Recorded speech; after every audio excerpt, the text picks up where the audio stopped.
Neema Bwana wetu Yesu Kristo na upendo wa Mungu Baba na ushirika wa Roho Mtakatifu ukae nasi sote sasa na milele. 아멘. 아멘 하시면 됩니다. 굉장히 좋은 구절이고요.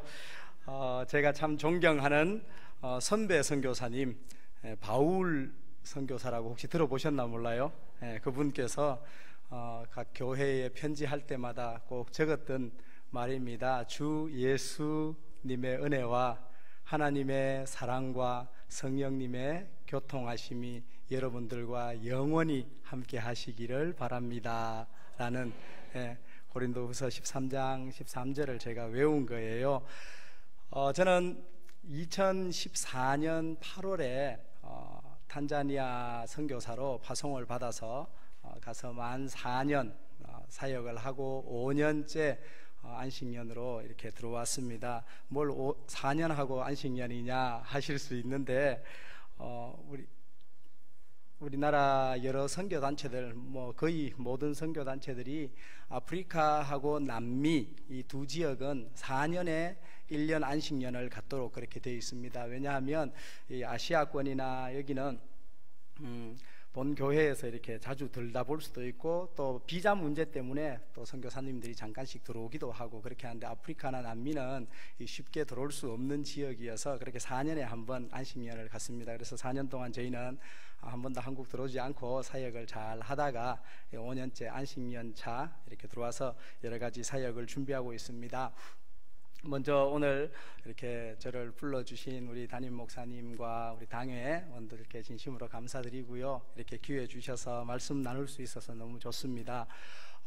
저희가 탄자니아에 살고 있을 때 가까이 지내는 선교사님 한 분이 한 2년쯤 됐나요? 저희가 이제 산지 한 2년쯤 됐을 때 저희 집에 오셔서 식사를 같이 했어요. 식사를 하다가 말고 이 선교사님이 대뜸 우리 애들을 보면서 이렇게 물어요. 너 아버지 뭐 하시노? 이분은 전라도 분이에요. 전라도 분인데 경상도 사투리를 저희가 늘 쓰니까 경상도 사투리를 흉내낸 거죠. 너 아버지 뭐 하시노? 이러니까 저희 집에 애가 넷이 있습니다. 넷이 있는데 셋째가 딸이에요. 하나가 딸인데 이 딸내미가 선교사님을 딱 보면서 우리 아버지 행복한 선교 신나는 선교 하시는데 이렇게 딱 이야기를 하더라고요. 저희가 선교 나갈 때 이 행복한 선교 신나는 선교라는 이 캐치플레이즈는 제 아내가 만들었습니다. 저희 표처럼 삼고 있는 건데 선교지를 향해서 가는데 저희 본가 아버지 어머니 또 처가 아버지 어머니 나오셔서 저희들을 손잡고 우시면서 허그를 하고 이렇게 보내는데 제 아내가 차 안에서 생각을 했대요. 무슨 민족을 살리러 가는 것도 아니고 나라를 구하러 가는 것도 아닌데 이렇게 부모님 가슴에 못을 박아가면서 가야 되나 그러면서 차 창을 보면서 많이 울었대요. 그러면서 마음속에 결심하기를 지금 이렇게 울고 가지만 우리 선교 가운데는 하나님 눈물이 없게 해주십시오. 우리 선교 사역 가운데 행복하고 신나는 일들만 있게 해주십시오. 그렇게 기도하면서 그 전부터 물론 기도했지만 그렇게 표를 정했습니다. 그래서 저희는 행복한 선교, 신나는 선교를 했습니다. 그래서 저희 애들이 그걸 본 것 같아요. 저희 자기네들 부모가 행복한 선교, 신나는 선교 하는 걸 본 것 같아요. 선교하면 많은 분들이 오해 내지 착각을 하시죠. 선교지 힘들다더라, 정말 고생만 한다더라, 선교는 곧 순교라더라, 그렇게 많이 카드라 방송을 많이 들어요. 그런데 선교 결코 힘든 것 아니고요, 죽으러 간 것 아니에요. 저희는 복음을 전하러 간 거지 죽으러 간 것 아니거든요. 그래서 저희가 행복하지 않고 저희가 신나지 않으면 주변에 믿지 않는 현지인들이 우리를 보면서 예수님을 믿고 싶은 소망이 없어져요. 저희가 날마다 집에서 천국을 경험하고 맛보고 그걸 만끽할 때 그 사람들도 천국 소망을 가지게 되는 거거든요. 그래서 저희는 가급적이면 할 수만 있으면 행복하게 신나게 할 수 있는 방법들을 찾으면서 그렇게 살았습니다. 저희는 이 행복한 선교, 신나는 선교를 세 가지 방향으로 진행을 했습니다. 그렇게 하면서 저희가 먼저 맛보고 시식을 하고 만끽을 했습니다. 누렸습니다. 이 세 가지 방향은 E가 영어로 E자가 3개 들어가는 거예요. 그래서 3E 미션이라고 하는데 첫 번째가 엘림입니다. 엘림, 두 번째가 에스라, 세 번째가 엠마오, 이렇게 세 가지, 엘림, 에스라, 엠마오, 다 영어로 E자로 시작하죠. 이니셜이 E입니다. 그래서 3E 미션이라고 하는데, 이 3E 미션을 통해서 저희는 행복한 선교, 신나는 선교를 했습니다. 엘림은 자립 선교입니다. 요즘 한국 교회들이 예전 한참 부흥할 때 80년대, 90년대 같지 않아요. 그래서 선교사들이 선교지에서 한국 교회, 파송 교회만 바라보고 있으면 이 선교가 자칫 위험에 어려워질 수 있어요. 왜냐하면 후원금이 끊어지고 또 지원이 끊어지면 사역을 중단하고 들어올 수는 없는 것 아닙니까? 그래서 한국 교회의 지원과 별도로 현지에서 수익을 창출해서 선교 사역을 계속해서 이어나가자, 그런 자립 선교 전략입니다. 그래서 저희가 있는 탄자니아는 북아프리카에 있어요. 동아프리카. 여러분들 케냐라고는 잘 들어보셨을 거예요. 케냐, 소말리아 많이 들어보셨죠? 소말리아 바로 밑에가 케냐, 케냐 밑에가 탄자니아, 이렇게 동아프리카입니다. 이 탄자니아의 북쪽 지역에 킬리만자로라는 산이 있습니다. 5,895m, 굉장히 높은 산이에요. 전 세계적으로 이 단독 산으로는 제일 높은 산입니다. 우리는 제일 높은 산 하면 에베레스트 산을 생각하는데, 에베레스트 산은 히말라야 산맥에 이렇게 산맥이 있고 그 위에 이렇게 솟은 봉우리죠. 그러다 보니까 산맥에서 이미 뭐 한 5,000m를 유지를 해주는데, 이 킬리만자로는 그냥 평원 위에 산만 우뚝 솟아 있는데 5,895m예요. 그래서 단독 산으로 가장 높은 산이고요. 또 일반인이, 전문 등산인이 아니라 전문 등산 장비를 갖추지 않고 일반인이 산 꼭대기까지 올라갈 수 있는 최고봉입니다. 그래서 유명하죠. 그 킬리만자로의 조그마한 타운, 모시라는 타운에서 저희는 살고 있습니다. 그곳에 커피가 좀 유명해요.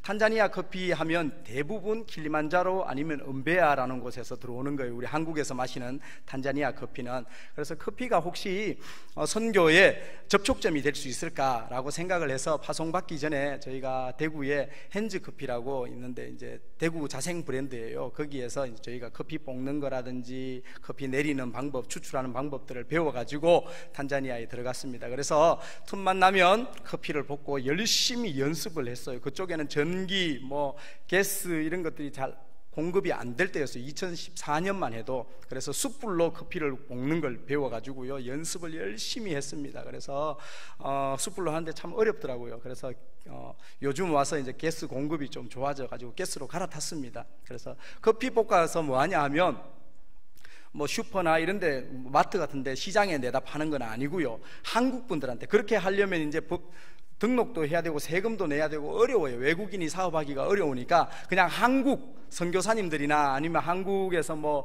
코이카 봉사단이라든지 이렇게 주재원들이 있어요. 그런 분들한테 드시라고 이렇게 나눠줘요. 커피, 맛있는 커피 구하기가 어려운데 한국에서 제대로 배워가지고 볶았으니까 맛있을 거 아니에요. 그래서 나눠주고 맛있으면 사드시라고 이렇게 줘요. 그랬더니 그분들이 자기네들도 드시고, 또 단기팀 오시면 그분들 선물용으로도 사시고, 한국 방문하실 일이 있으면 또 선물용으로도 사시고, 이렇게 해서 커피를 판매를 했습니다. 그 수익금 가지고 이제 선교 사역에 투입을 하는 거죠. 그리고 또 사역지를 좀 크게 구입을 했습니다. 한 5,000평 정도 구입을 해서 거기에서 농사를 짓는 거예요.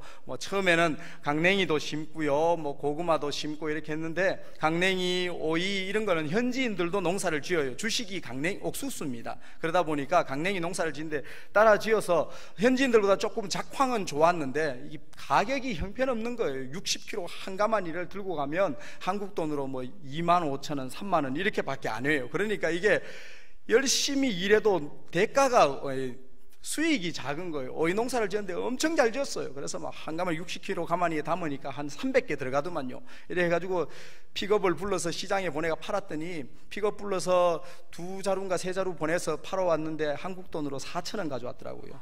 일주일에 2번 따는데 한 번에 4,000원씩, 운님 주고 장세 주고 다 주고 나니까 4,000원 남아요. 그러니까 이렇게 해갖고는 안 되겠다라고 생각해서 이제 작전을 바꾼 게, 한국의 이제 농산물들 씨앗을 가져가가지고 심는 거죠. 예를 들자면 참외, 무, 그리고 대파, 부추 이런 거 있잖아요. 한국 분들이 즐겨 찾는 것들.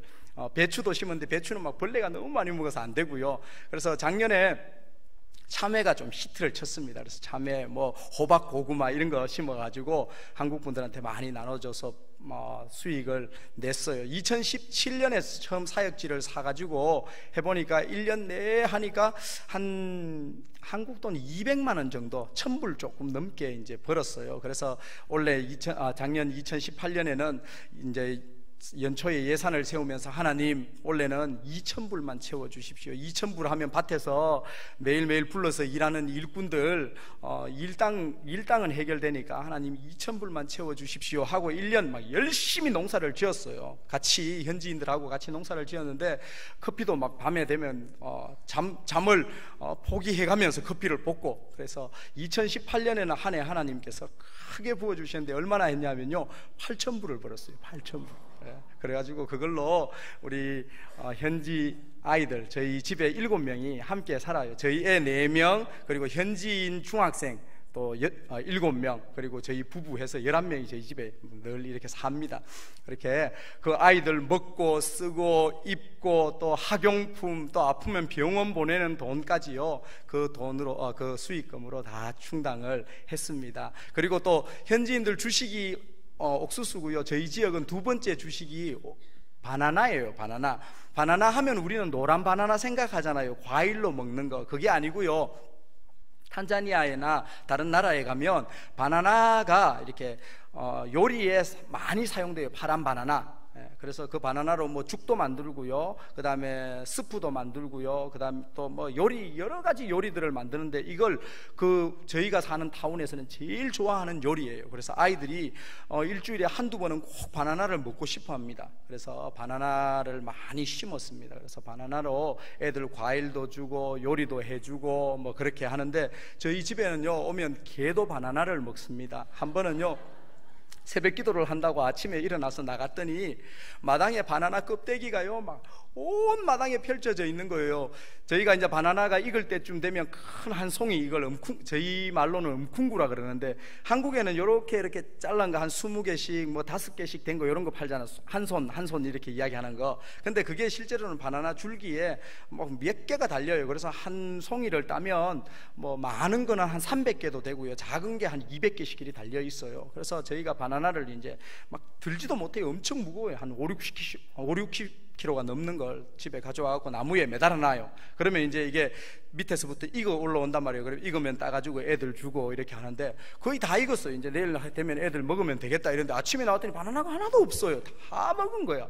그래서 제가 생각을 했죠. 도둑놈이 들어와서 먹었나? 그래서 가만 생각해, 저희 집에 개를 키운단 말이에요. 개가 상당히 커요. 현지인들이 볼 때 좀 위협적으로 느껴지는 그런 개란 말이에요. 비록 똥개기는 한데. 그런데 이 개가 있는데 도둑이 와서 마당에서 바나나를 까먹을 리는 없잖아요. 그리고 두 번째로 이제 원숭이들이 많아요. 원숭이가 바나나를 좋아하니까 원숭이들이 이제 늘 다닌단 말이에요. 그런데 원숭이가 제일 무서워하는 게 개거든요. 그러니까 원숭이가 밤에 와가지고 개가 있는데 바나나를 먹을 리도 없고, 그래서 제가 아내한테 몇 개 남은 거 바닥에 떨어진 거 가지고 혹시 개집에 한번 던져보라 그랬어요. 그래서 아내가 들고 개집에 던졌더니 개가요 앞다리로 촥 하니까 바나나가 까져요. 그걸 탁 먹고요, 또 촥 하니까 까지고. 그래서 저희 집에는요 오면 개도 바나나를 먹는다고 그런 이야기가 나올 정도로 저희는 농사를 통해서 또 커피를 통해서 이렇게 엘림 사역, 자립 선교 사역을 했습니다. 그리고 두 번째로는 에스라는 인재 양성 사역이에요. 현지인들 중에서 우리가 성경을 통해서 알잖아요. 어떤 시대나 어떤 나라나 어떤 조직이나 하나님께서는 준비된 한 사람을 들어서 그 시대를 바꾸시고 그 조직을 바꾸시고 그 나라를 이끌어 가시는 것을 보잖아요. 우리도 에스라와 같이, 다니엘과 같이, 느헤미야와 같이 준비된 한 사람만 있으면 탄자니아도 변화되고 우리 대한민국도 변화될 것이다, 그런 마음을 가지고 하나님 우리에게 준비된 사람을 붙여주십시오 라는 마음으로 인재 양성 프로젝트를 하는데, 이것은 두 가지로 예수님께서 이 땅에서 사역을 하실 때 하셨던 방법을 저희들이 힌트를 얻어가지고 차용을 해서 두 가지 방향으로 했습니다. 하나는 대그룹, 불특정 다수에게 복음을 전하는 거죠. 예수님께서 베세다 광야에서 아니면 갈릴리 호숫가에서 수백 명 수천 명에게 복음을 전할 때 불특정 다수에게 복음을 전한 거거든요. 그것처럼 대그룹 사역으로 저희는 현지 중학교 세컨다리 스쿨에 들어가서요 종교 종교 수업을 따냈어요. 따내가지고 종교 수업에서 체프를 인도하면서 복음을 전했고요. 그리고 그 가운데서 애들 좀 성경에 관심 있고 외국인에 관심 있고 또 예수 그리스도에 대해서 반응하는 아이들 뽑아서 성경 읽기 제자반 운영을 하고 또 학교장 추천을 받아가지고 우리가 아이들 7명을 집에다가 이제 같이 24시간 함께 사는 거죠. 그렇다고 한 집에 한 거실 한 방에 같이 자는 건 아니에요. 집이 좀 넓은 집을 구해가지고 이제 집이 이렇게 사랑채 본채 이렇게 있어요. 그래서 본채에는 저희가 살고 사랑채에는 이 아이들이 살고, 그래서 마당을 중간에 놓고 이제 같이 그렇게 사는 거죠. 그렇게 이 아이들을 양육하면서 하는데 뭐 목사가 가면 막 크게 사역을 해야 되는데 7명 데리고 뭘 사역했다고 저렇게 떠들어 샀나 하는데요.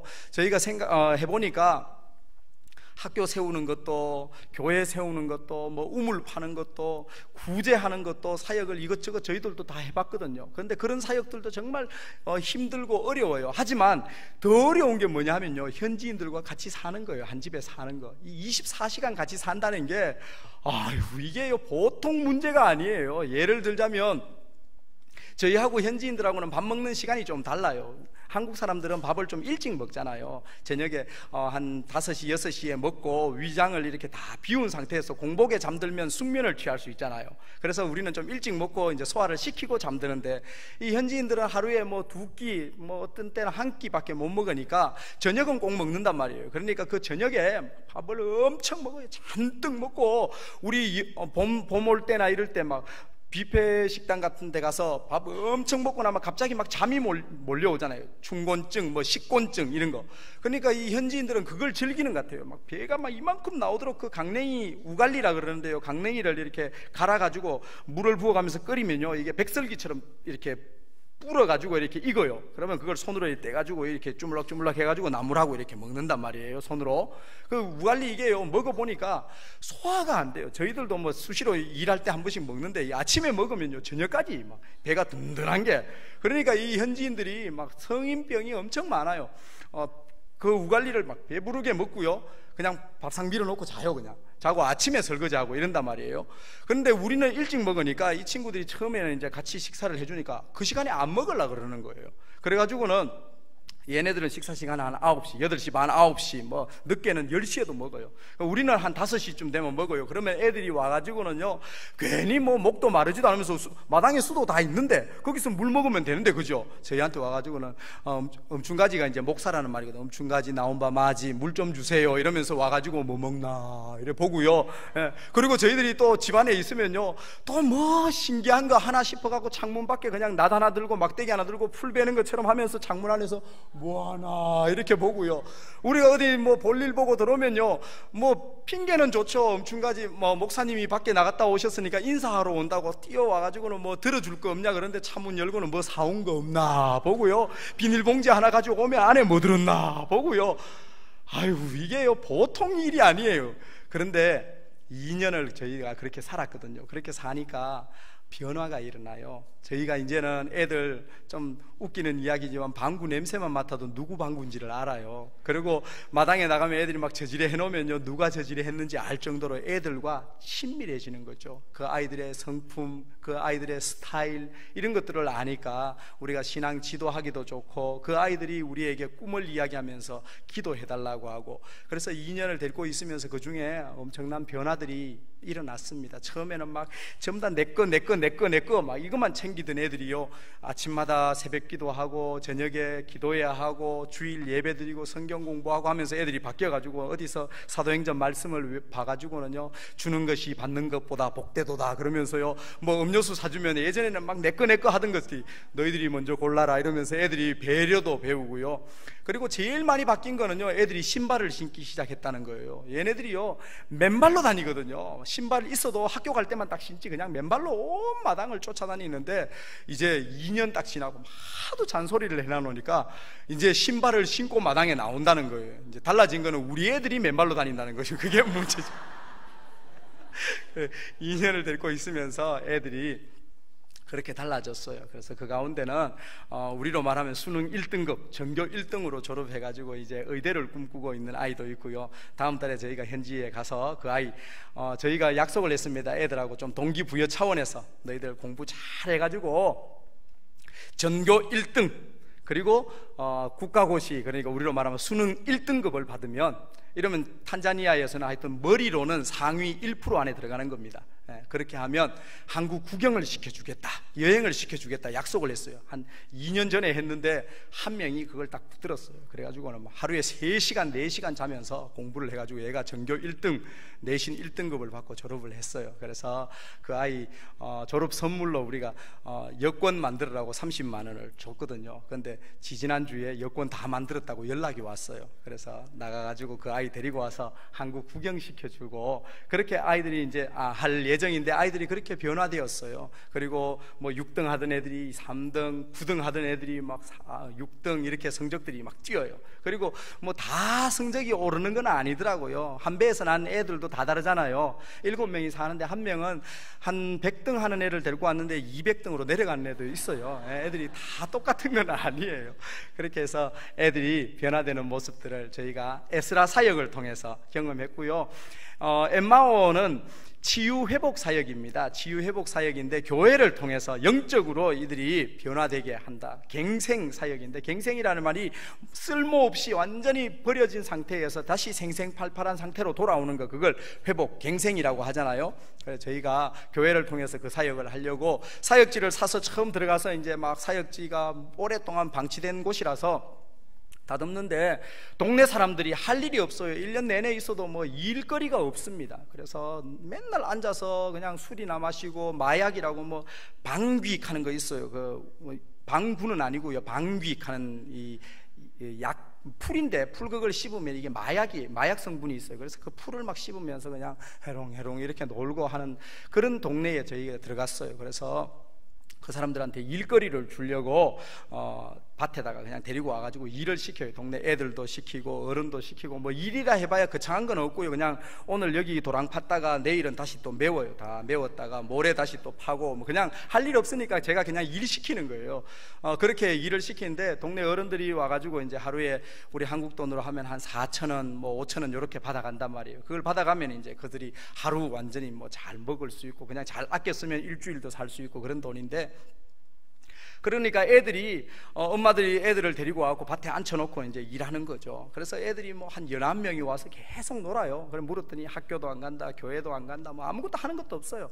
그래서 애들한테 이제 이야기를 했죠. 우리 그러면 예배 드릴까? 그랬더니 애들이요, 뭐 예배가 뭔지 아는지는 모르지만 좋대요. 그래서 이제 약속을 해가지고 7월 17일 날 처음으로 이제 나무 밑에서 아이들과 약속을 하고 주일 예배를 드렸습니다. 그래서 나무 밑에서 예배 드리다가 막 햇빛이 너무 뜨거워서 그늘 방향이 바뀌어가지고, 그래서 그때 저희가 닭을 키우려고 닭장을 지었었는데 닭장 안으로 들어가서 예배를 드리다가 또 흙간처럼 지어가지고 거기서 예배 드리다가 이제 학교 유치원을 하나 지어가지고 강당에서 예배를 드리고, 그렇게 변화하면서 하는데, 처음에 뭐 한 10 몇 명 애들하고 이렇게 모여서 예배 드리다가 지금은 한 6, 70명, 많게는 6, 70명, 적게 나오면 한 5, 60명 정도 모여서 예배를 드리는 그런 교회고, 지금은 목사가 여기 나와 있으면 어떡하냐 생각하실 텐데, 저희 현지 교단 목사님이 한 30분 거리에 한 분 계셔요. 그분이 한 달에 한 번씩 와서 교회를 돌봐주시고, 저희가 데리고 있던 애들 중에서 그 아까 이야기했던 그 중학생이라고 하지만 실제로는 17, 18 나이가 한 17, 18살 되는 애들이에요. 걔네들이 종교반 리더들이고 또 똑똑한 애들이라서 예배 인도를 곧잘 합니다. 그래서 그 아이들이 예배를 드리는데, 한 3주 전에는 저희가 정말 감격스러운 소식을 하나 들었어요. 저는 목사이지만 마음이 여려가지고, 이 사람들 뭐 벌이도 아무것도 없고 그런데 처음부터 막 헌금 강요하면 제대로 되겠나, 배울 때는 신학교에서 배울 때는 처음부터 제대로 가르쳐야 된다고 배웠지만 마음이 약해가지고 헌금 이야기를 못 꺼내가지고 저는 헌금을 안 했단 말이에요. 그냥 나중에 우리 교회도 전도사님이나 목사님이 세워지면 그때부터 헌금하자 이렇게 하고 왔는데, 저희가 떠나오고 작년 12월에 저희는 나왔고요. 그런데 원래 3월에 이 아이들이 3월 첫 주예요. 예배 얼마나 잘 가르쳤는지 첫 주에 자기네들이 이제 첫 헌금하는 주라고 첫 헌금을 하기로 했다고 그 문자를 저희한테 보내왔더라고요. 얼마나 감격스러운지. 그렇게 교회가 지금도 잘 이렇게 운영되어 가고 있습니다. 이런 사역 3가지, 엘림, 에스라, 엠마오 이런 사역을 저희는 중심으로 행복한 선교, 신나는 선교를 했습니다. 요거 제가 쭉 이야기했던 것들을 영상으로 만들어 왔는데 방송실 죄송합니다. 제가 영상을 늦게 넘겨가지고 혹시 준비됐나요? 네, 영상 잠깐 보고 나머지 말씀 나누도록 하겠습니다. 소리가 있는 건데 이 영상 소리가 안 되나요?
행복하고 신나는 선교를 하다가 왔습니다.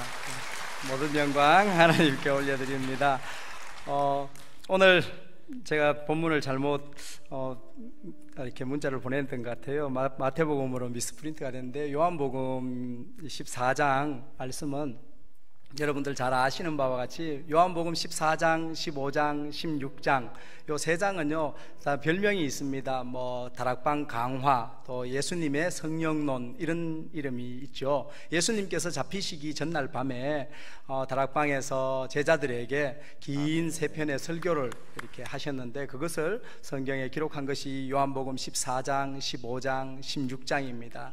주로 성령님에 대해서 이야기하고 있어서 예수님의 성령론 이렇게 이야기하기도 하는데, 오늘 읽었던 이 말씀은요, 예수님께서 선교사로 이 땅에 오셨잖아요. 하늘나라에서, 저 천국에서 이 땅으로 선교사로 파송을 받으셨어요. 그래서 30년 동안 언어 준비하시고 문화 적응하시고 잘 준비하셨다가 마지막 공생 사역 3년을 사역하시고 일기 사역 한 텀 사역을 마치시고 천국으로 다시 복귀하신단 말이에요. 복귀하시면서 현지인들에게, 남아있는 제자 12명, 이 현지인들에게 본인이 하셨던 사역을 이제 이양을 하는 거예요. 내가 가고 나면 너희들이 이 사역을 맡아서 해야 될 텐데 어떻게 해야 할까, 어떻게 하는 것이 가장 효과적일까, 이런 것들을 쭉 말씀해 주시는 거죠. 그러면서 내가 떠나가면 너희들을 고아와 같이 버려두지 않을 것이야. 다른 보혜사, 다른 돕는 사역자가 한 분 오셔서 그분이 너희들을 도와주실 것이야. 너희들과 함께 하면서 내가 너희들에게 가르치고 보여준 것들을 생각나게 하실 것이고, 그분이 너희들의 사역을 협력할 거야 라고 하면서 쭉 하시는 말씀이에요. 그 중에 한 토막을 오늘 우리가 같이 읽었습니다. 그러면 제가 여기서 질문 한 가지 하겠습니다. 선교하면 여러분들, 선교에서 가장 중요한 것이 무엇일까요? 가장 중요하다고 하기에는 좀 어폐가 있습니다만은 중요한 것들 많이 있죠. 예를 들자면 선교 동원, 후원, 그 다음에 또 언어, 문화 적응, 또 문화 이해, 여러 가지가 있을 수 있습니다. 그런데 저는요, 단연 선교에서 중요한 것 하나 꼽으라라고 한다면 저는 언어라고 하고 싶습니다. 왜냐하면 선교는 우리가 복음을, 예수 그리스도를 소개하는 건데, 그 복음을 전할 때 가장 중요한 것이 그 사람들이 알아들을 수 있는 언어로 복음을 전한단 말이에요. 왜냐하면 누구든지 예수 그리스도를 믿는 자는 구원을 얻으리라 했거든요. 예수 그리스도를 믿는 자. 그런데 로마서에서는 믿음은 들음에서 나고 들음은 그리스도의 말씀으로 말미암았느니라 라고 한단 말이에요. 그러니까 듣지 않으면 믿음이 생겨나지 않는 거죠. 그러면 그들의 언어로 복음을 전할 수 있어야 되죠. 그렇다면 선교에서 중요한 것은 언어입니다. 그런데 언어보다도 더 중요한 게 있습니다. 그래서 선교의 가장 중요한 것이라고 제가 앞에서 질문을 했는데, 가장 중요한 것 하면 바로 복음입니다. 복음, 기쁜 소식이라고 하는 복음. 그러면 복음은 무엇일까요? 여러분들 잘 아시지만 복음은요, 어떤 이론이나 어떤 철학이나 어떤 책이나 사상이 아니에요. 복음은 한 사람입니다. 한 사람, 예수 그리스도. 예수 그리스도께서 우리를 위해서 죽으시고 우리를 살리시기 위해서 부활하셔서 3일 만에 부활하셔서 하나님 나라로 올라가시고 다시 우리를 심판하러 오신다라는 것, 이것이 복음이란 말이에요. 예수 그리스도.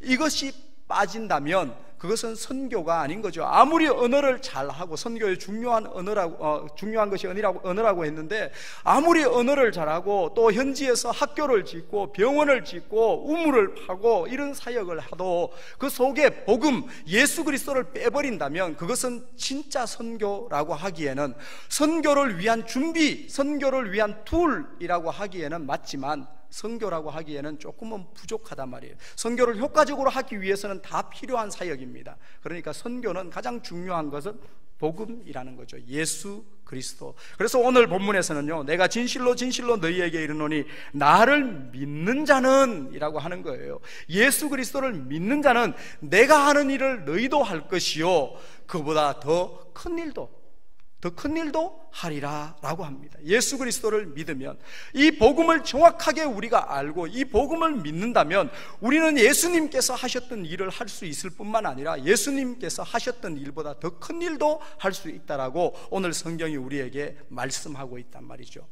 그러면 예수 그리스도, 이 예수 그리스도가 누군가 여러분들 잘 아시지만 예수 그리스도를 알기 위해서는 우리가 성경을 통해서 알 수 있습니다. 성경에서 이렇게 말씀하죠. 너희가 성경에서 영생을 얻는 줄 알고 연구하거니와 이 성경이 곧 내게 대해서 증언하는 것이다. 예수님에 대해서 증언하는 것이란 말이에요. 제가 주일학교 애들한테 또 우리 예전에 청년들한테 가르칠 때 이렇게 이야기했어요. 너희들 혹시 이순신 장군이 누군지 아니? 그러면요 다 안다고 하죠. 이순신 장군은 모르는 사람 아무도 없죠. 그러면 제가 질문합니다. 이순신 장군이 쌍꺼풀이 있었게 없었게? 이순신 장군 왼쪽 눈 시력이 얼마인지 아는 사람, 이렇게 이야기하면요 아는 사람 없죠. 이순신 장군 신발 사이즈 아는 사람 모르죠. 그런데 이순신 장군 다 안다고 이야기해요. 마찬가지로 우리가 예수님도 그렇단 말이에요. 예수님을 다 알아요. 그러나 예수님을 보지도 못했고 만져보지도 못했고 대화도 한번 못 해봤단 말이에요. 그러면 우리가 어떻게 예수님을 알 수 있죠? 이순신 장군이나 마찬가지로 이순신 장군은 우리는 보지 못했지만 그가 있을 때, 살았을 때에 행했던 업적들이라든지 일들을 기록해 놓은 자료, 문헌을 통해서 알 수 있는 것처럼 우리도 예수 그리스도에 대해서 기록해 놓은 자료, 이 성경책을 통해서 우리가 예수님이 어떤 분인지를 정확하게 알 수 있단 말이에요. 그래서 저는 오늘 요한복음에서 예수님이 어떤 분인가, 이 요한은 어떻게 소개하고 있는가, 그것을 잠깐 이야기하고 오늘 설교를 진행하려고 합니다.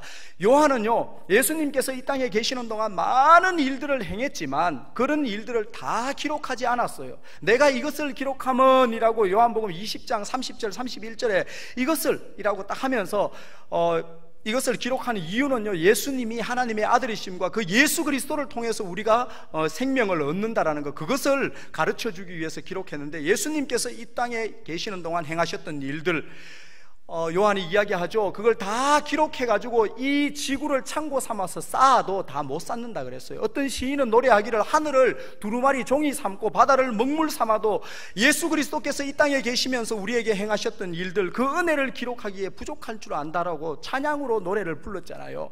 그것처럼 예수님께서 행하셨던 일이 많습니다. 그런데 요한은요 예수님이 하셨던 이적, 기적, 그것을 딱 7가지만 기록을 했어요. 그래서 우리는 표적이라고 합니다. 예수님의 사인, 제가 오늘 대구에서 이 김해로 올 때 계속해서 고속도로의 표지판을 보고 왔단 말이에요. 사인보드를 보고 왔어요. 표지. 그러니까 예수님의 사인, 예수님의 표적, 그것을 요한은 딱 7개를 소개를 해두었어요. 7개를 소개했는데 그게 뭐냐면 여러분 다 아시는 거예요. 물로 포도주를 만드는 사건, 그죠? 가나 혼인잔치에서 물로 포도주를 만드시고요. 그 다음에 벳세다 광야에서 5,000명이 넘는 사람에게 보리떡 5개와 물고기 2마리로 먹이시는 사건, 그리고요 38년 된 병자가 베데스다 연못가에 누워 있어요. 딱 봐도 이 사람은요 오래된 사람이야. 성경은 이야기합니다. 자기 힘으로 한 번도 일어서 보지 못한 사람, 38년 동안 침상에만 누워있었던 사람, 그 사람에게 가서 네가 일어서기를 원하느냐? 서서 네 자리를 들고 가라 라고 했을 때 그 사람이 일어나서 가잖아요. 그리고 왕의 신하가 한 명 있어요. 아들이 있는데 이 아들이요 열병에 걸려서, 다른 본문에 보니까 열병이래요. 열병에 걸려서 죽게 되어 있습니다. 그래서 이 아버지가요 아들이 죽는 걸 볼 수 없으니까 예수님께 쫓아옵니다. 이 아들이 지금 아파서 있는 곳은 어디냐면 가버나움인데 예수님은 지금 가나라는 곳에 있어요. 가버나움에서 가나까지 달려오는 거예요. 그 거리가 약 40km가 됩니다. 40km를 달려와서 예수님의 무릎 앞에 꿇어 엎드려서요 예수님 내 아들 살려주십시오 하니까 예수님이 뭐라고 해요? 가라, 네 아들이 나았느니라. 그 시로 그 아들이 나아버렸잖아요. 그리고 또 예수님이 물 위를 걷는 사건 요한복음에 있습니다. 그리고요 예수님께서 태어나면서부터 소경된 사람을 눈을 뜨게 하는 장면이 있어요. 땅에 침을 뱉으시고 진흙을 이겨서 눈에 바르시면서 실로암 못에 가서 씻으라 했더니 실로암 못에 가서 씻었는데 눈이 떠지는 사건이 있었죠. 그리고 요한복음 11장에는 죽은 지 4일이나 되었는 나사로의 무덤 앞에서 무덤 문을 열으라고 하시고 나사로야 나오느라 했더니 죽은 지 4일이나 됐는 시체가 천을 동인 채 걸어서 나와서 그 천을 풀어줬더니 음식도 먹고 이야기도 했다라고 성경이 기록하고 있잖아요. 이 7가지 기사, 예수님이 이것 외에도 진짜 많이 행하셨어요. 성경에 약 기록된 것만 39가지 이상 기록되어 있는데요. 그런데 예수님은 이 요한은 딱 7가지만 기록했단 말이에요. 왜 그럴까요?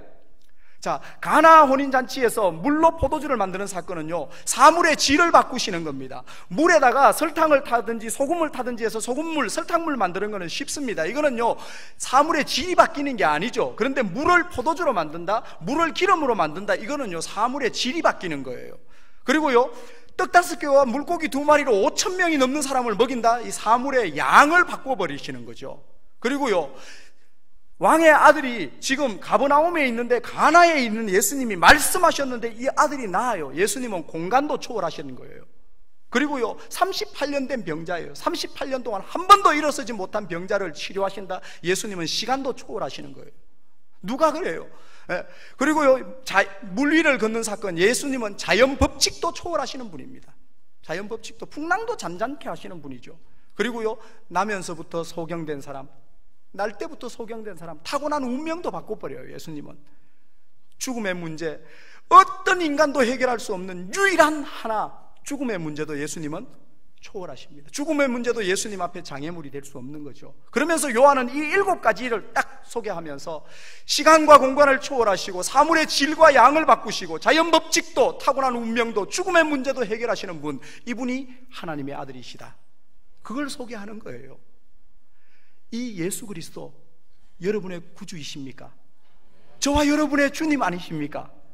이 예수님을 믿으면 내가 행한 일을 너희도 할 것이요 이보다 더 큰 일도 하리라 라고 예수님께서 말씀하셨단 말이에요. 사랑하는 여러분, 오늘 제가 이 7가지 막 빠르게 이야기했는데요, 여기에는요 본문마다 다 달려있는 한 개 특이한 부분이 있어요. 뭐냐 하면요, 이 기사 뒤에는 반드시 믿음을 유발해요. 믿음을 촉구해요. 예수 그리스도께서 어떤 표적을 행하시고는요 반드시 믿음을 촉구를 합니다. 그러니까 이것을 보고 예수님이 누군지를 알고 믿으라는 거죠.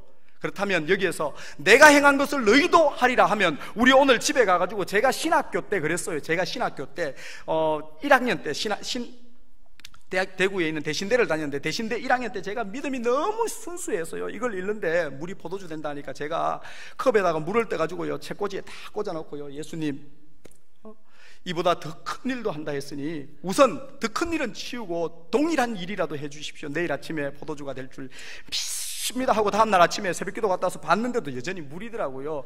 이런 착각을 하실 수 있다는 거죠. 그런데 여기에 이야기하는 건 내가 행한 일을 너희도 할 것이요 더 큰 일도 하리라. 그러면 여러분은 막 포도주를, 예수님은 돌 항아리 6개 가지고 했으니까 우리는 막 한 드럼으로 하자 막 이래 더 큰 일을 하고, 그거 아니고요. 여기에서 믿음을 유발하고 믿음을 촉구한다는 것은요, 예수 그리스도를 믿고 생명을 얻는 이 생명사역을 이야기하는 거예요. 이 생명사역을 확산시켜 나가는 것. 예수님은 여전히 공간의 제약을 받고, 공간을 초월하시는 분이지만 공간의 제약을 받고 있으니까 그 예수님의 공간의 제약을 받는 사역들을 우리는 이제 시공간을 넘어서 할 수 있다, 이렇게 해석하는 것이 가장 바른 해석입니다. 예를 들자면, 제가 그냥 예입니다. 예. 저희 아버지가 있는데 아버지가 암에 걸렸어요. 그러면요 어떻게 해야 될까요? 제일 좋은 방법, 예수님이 계시면요 예수님 앞에 가서 예수님, 우리 아버지가 암에 걸렸습니다, 좀 치료해 주십시오 하면 예수님께서 가라, 너희 아버지가 나았느니라. 그러면 끝나는 거잖아요. 얼마나 좋아요. 그러면 여러분, 예수님이 이 땅에 계시는 게 나을까요? 예수님이 안 계시는 게 좋을까요? 이 땅에 계시는 게 좋죠. 그런데요, 예수님이 이 땅에 계시면 심각한 문제가 있어요. 여러분들 기억하셔야 돼요. 예수님이 계시면 여기 김해에 계실까요? 예루살렘에 계실까요? 예루살렘에 계시겠죠. 히브리어를 하시니까. 그러면 우리는 우리 아버지가 암에 걸리면 제일 먼저 비행기 티켓을 끊어야 돼요. 예루살렘에 갔더니요 전 세계에서 병자들이 다 모여있네. 예수님을 만날 수가 없어요. 그래 어떤 사람이 저한테 번호표부터 뽑으래요. 그래서 가서 번호표를 뽑았더니 37,625번. 그래갖고 막 한참 기다렸어요. 1년을 기다렸는데 이제 25,000번 됐어요. 25,000번만 더 기다리면 되는데 전화가 왔어요. 아버지 돌아가셨다, 고마운 나.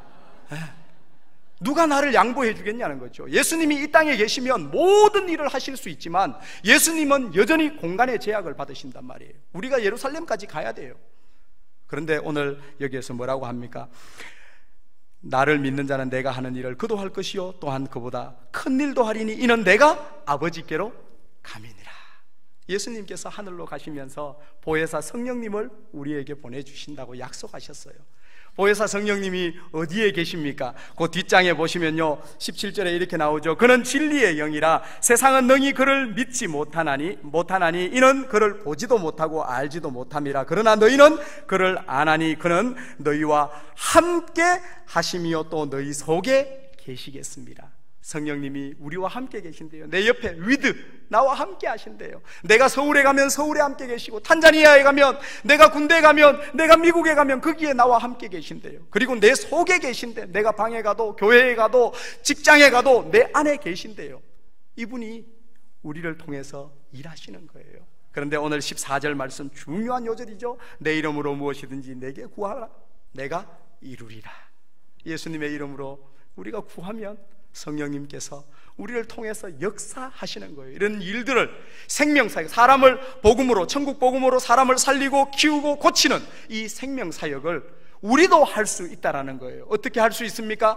여러 가지 있지만 저는 오늘 이 14절 말씀을 통해서 기도를 통해서 여러분들에게 도전을 하고 싶습니다. 사랑하는 여러분, 다 해외로 나갈 수 없잖아요. 다 해외로 나가면 누가 이 땅을 지키며 누가 후원하고 누가 기도합니까? 그러니까 선교사는 부름받은 사람들이 나가고 남아있는 분들은 보내는 선교사로서 이곳에서 기도할 수 있단 말이에요. 기도하면 선교지에서 역사가 나타날 수 있단 말이죠. 내 이름으로 무엇이든지 내게 구하라 그리하면 이루리라. 이 약속 믿고 여러분들 마음속에 품고 있는 선교사님들, 그분들을 위해서 기도하시고요. 우리 교회가, 모든 민족 교회가 지금 방향을 정해놓고 선교를 해나가고 있는 그 선교를 위해서 기도하고, 개척교회를 위해서 기도하고, 여러분의 문제를 놓고 기도하면 하나님께서 일을 하시는 거예요. 사랑하는 여러분, 예 하나만 딱 들게요. 제가 말이 많아가지고. 자, 저희 아들이요 학교 갔다 올 시간이 됐는데 갑자기 신방이 잡혔어요. 그래서 급하게 이제 나가게 됐는데, 여기에서 내 이름으로 구한다라는 게 뭔지를 설명하려고 하는 거예요. 내 이름으로 무엇이든지 구하면, 내 이름으로 구하는 거는요 두 가지 의미가 있어요. 하나는 뭐냐면 신분, 하나는 내용이라는 겁니다. 신분은요 아무나 예수님의 이름으로 구하는 거 아니에요. 무슬림은 예수님의 이름으로 구하지 않아요. 불신자들은 예수님의 이름으로 구하지 않습니다. 불교 신자들이 예수님의 이름으로 구하지 않아요. 예수님의 이름으로 구한다는 건 하나님의 자녀만이 특권입니다. 그리고요 내용이 있습니다. 자, 그걸 예를 드는데, 저희 아들이 이제 집에 올 때가 됐는데 신방이 생겼어요. 여자 성도라서 아내하고 같이 가야 되는 거예요. 그래가지고 애가 올 때 됐는데 방법이 없어갖고 문에다가 쪽지를 좀, 하소마, 저희 아들이 이름이 하솜인데, 하소마 엄마 아빠가 급하게 신방을 가야 되니까 네 밥을 못 준비해놨다. 그래서 저 앞에 교회 옆에 있는 거 새농심 마트에 가가지고 너 먹고 싶은 거 아저씨한테 달라고 해. 아빠가 이야기해 놓을 테니까. 그렇게 딱 이야기했어요. 그러면 옆집에 있는 다른 목사님 아들이 그 농심 마트에 가가지고 아저씨 저 컵라면 하나 주세요 하면 그 아저씨가 줄까요? 안 주죠. 왜요? 제 아들이라야만 되는 거예요. 신분이 제 아들이라야 돼요. 아저씨, 저희 아버지가 그래 너 이태성 목사 아들이지. 그래 너희 아버지 아까 전화하셨더라. 그래 너 먹고 싶은 거 뭐든지 가져가. 왜? 아빠가 있으니까. 아버지 이름으로 구한 거잖아요 지금, 그죠? 그런데요 아들이 구할 수 있는 게 있어요. 무엇이든지 구하라 한다고 다 구할 수 있는 것 아니죠. 이 아들이요, 그래 너희 아버지 말씀하셨으니까 네 먹고 싶은 거 다 가져가 했더니 그러면요 소주 하나 주시고 맥주하고 담배도 하나 주세요. 그리고 안주로 오징어 하나 주시고, 이러면 어떻게 되겠어요? 이 농심마트 아저씨가 제가 목사인 줄 아는데 목사 아들이 지금 소주 담배 내놓으라고 하면 말이 되겠어요? 안 된단 말이죠. 그러니까 여기서 내 이름으로 무엇이든지 내게 구하라 그리하면 내가 이루리라 라고 하는 이 말씀은요 우리가 다 구할 수 있지만, 구해놓고 그냥 우리 아들 시험 합격하게 해주십시오 해놓고는 아들은요 매일 그냥 뭐 인터넷이나 하고 스마트폰이나 만지고 공부는 하나도 안 하면서 합격하기를 당신 하나님이니까 한번 해보라 이거지. 그렇게 나가는 거는요 내 이름으로 구하는 게 아니죠. 우리가 예수님의 이름으로 구했다면 거기에 합당한 삶을 살아내면서 그렇게 할 때 예수 그리스도께서 우리에게 응답하신다라는 거죠. 그렇게 저희는 선교지에서 이런 응답을 받으면서, 기도의 응답 경험을 받으면서 사역들을 해나가고 있습니다. 여러분의 삶 가운데도 그런 역사들이 가득가득 나타날 수 있기를 주님의 이름으로 부탁합니다. 이런 명언이 있잖아요. 사람이 일하면 일만 할 뿐이요 사람이 기도하면 하나님이 일하신다. 네. 우리가 하나님 앞에 기도할 때 하나님께서 우리의 일을 맡아서 해 주시는 겁니다. 어떤 한 사람이요 길을 가는데 어떤 사람이 나무 밑에서 막 뭘 찾고 있어요. 밤에 밤길을 가는데 나무 밑에서 뭘 찾고 있어요. 가로등 밑에서. 그래가지고 이 사람이 자기는 뭐 급한 일도 없고 시간도 있고 해가지고 이야기를 했어요. 뭐 잃어버리셨나 봐요. 그랬더니 이 사람이 제가 시계를 잃어버려가지고 지금 찾고 있는데, 그래서 이 사람이요 같이 찾아줬어요. 막대기를 들고 같이 나무 밑을 막 이렇게 찾았어요. 아무리 찾아도 없는 거예요. 한 10분 20분 찾아도 없어가지고 이 사람이 물었어요. 길 가던 사람이 그 잃어버린 사람한테 혹시 잘 생각해 보세요. 여기서 잃어버린 거 맞아요? 이랬더니 이 사람이 뭐라고 하냐면, 사실은 제가 오늘 낮에 시장에 갔다가 거기서 잃어버렸는데 가니까 깜깜하고 아무것도 안 보여가지고 그냥 밝은 데서 찾고 있어요. 그냥. 예? 이 사람 오늘 시계 찾을 수 있겠어요? 못 찾는 거죠. 우리가 자칫 신앙생활을 하면서 그렇게 할 수 있단 말이에요. 예수 그리스도 안에 길이 있고 내가 곧 길이요 진리요 생명이라고 하신 예수 그리스도, 그분은 제쳐뒀고요, 엉뚱한 데 가가지고 내 인생의 길을 찾겠다고, 내 인생의 행복을 찾겠다고 우리가 혹시 그렇게 밝은 데서 뭘 찾고 있는 그런 심령은 아닌지 한번 점검하시면서 우리 삶 가운데 어떤 어려움이 있더라도 주님 앞에 나와서 기도하면서 그런 응답을 받으며 살아가시는 저와 여러분 되기를 주님의 이름으로 부탁드립니다.